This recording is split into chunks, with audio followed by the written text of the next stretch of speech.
bound himself to a pack of strolling players. Later he wrote, they were a reckless, vagabond life. I found lodgings where I could, bilking the landlord wherever I could find opportunity. Finally, the disgust that he felt for the people around him proved to be the first of some very remarkable providences. He decided to leave them and visit his uncle in the wilderness, his uncle Ephraim in Sheffield, Massachusetts.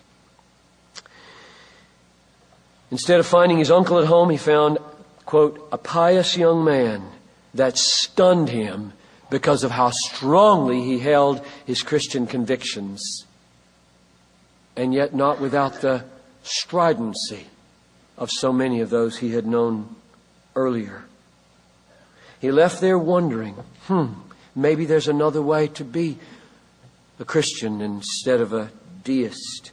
And the next night, he didn't have far enough to go to get home. He stayed at a little village where he'd never been before and asked for a room. The man apologized and said, I only have one room, and it's next door to a man that's very sick, and he may bother you through the night, but if you'd like to have it. So he took the room, and through the night he heard the voices and the groans and the gasps of this man who seemed to be dying, and it made his mind think about his own death and about whether he was ready for death.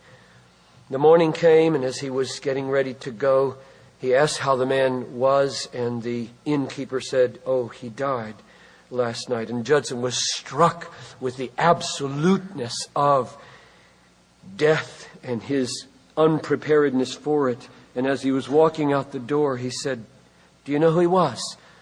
And he said, oh yes, young man from Brown. His name was Jacob Eames. And Judson was frozen. He just trembled. He could not move. He couldn't leave for 3 hours.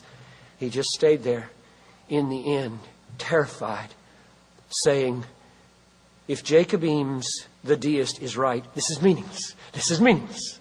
This has no significance. And he could not bring himself to believe this was a coincidence, but that God was on his trail. And he was. His conversion did not come quickly. It took months. And it was December 2nd when he had enrolled at Andover groping. He settled it. It was almost simultaneous with his conversion that he felt the call to take the gospel to the east, as he said. June 28, 1819, he and 4 others presented themselves to the Congregationalists as foreign missionaries. They had never sent a foreign missionary away from American soil. And he said, we're going to start it. And if you don't, we'll go to the London Missionary Society and get them to do it. And so they voted to do it. The same day he was ordained to that, he met Anne and fell in love.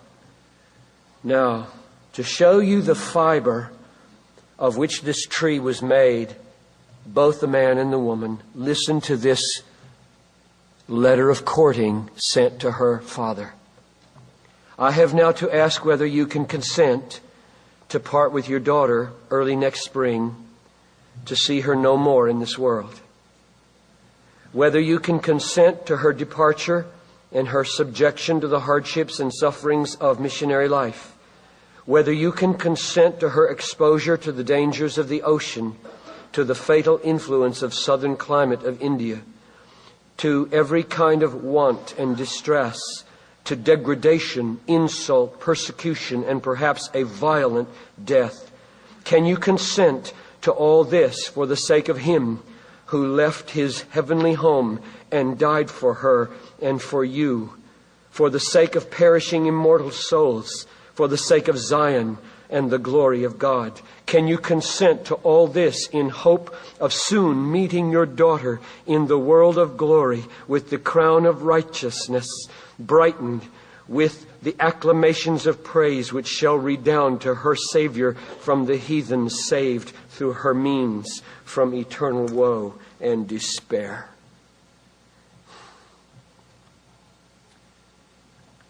The mindset among us in America today is so fragile. We'll go try this out, this mission thing. We'll just try this out a little bit. 6 months or 18 months or a couple years. Let's try this out. Her father said to her, in modern English, "It's your call," which was amazing. And she wrote to a friend, "I feel willing and expect, if nothing in providence prevents, to spend my days in this world in heathen lands. Yes, Lydia, I have about come to the determination to give up all my comforts and enjoyments here, sacrifice my affection to relatives and friends, and to go where God in His providence shall see fit to place me." A year and a half later, February 5, 1812, they sailed for India. I might have my dates wrong there. You can check it in the manuscript. They sailed for India. They went to Rangoon, even though it was dangerous, and there began a lifelong battle in the 108 degree heat with cholera and malaria and dysentery and no medicines to speak of except some ones that you wouldn't even want to think about. Salivation with mercury, things like that. She bore him 3 children, as you know. His next wife bore him 8 children. His third wife bore him 2 children. Of the 13 children that he had, 7 survived.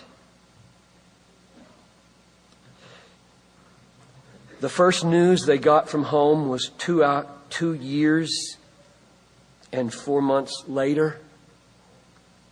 This is one of the deaths. I can imagine a missionary today getting bent out of shape if an email isn't there the first week. 2 years before they heard anything from anybody. They died to that. He didn't go home for 33 years. Missionary time in those days was very different than our time. We sort of assume now that all time is the same everywhere in the world because of Judson email. Then, missionary time was like this. If you get sick enough, you don't take a 10-day antibiotic regimen. You get on a boat and disappear for 6 months from your wife or your husband, in the hopes that salt water might help. That's what you could do.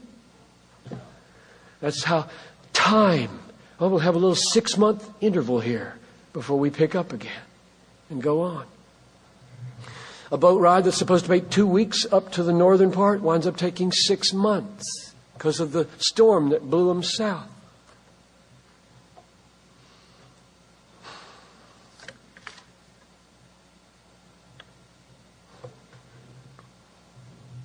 If you were married and you loved your wife and you felt like you needed sex often enough, Anne's departure when she was sick for 2 years would be a death if you're chaste.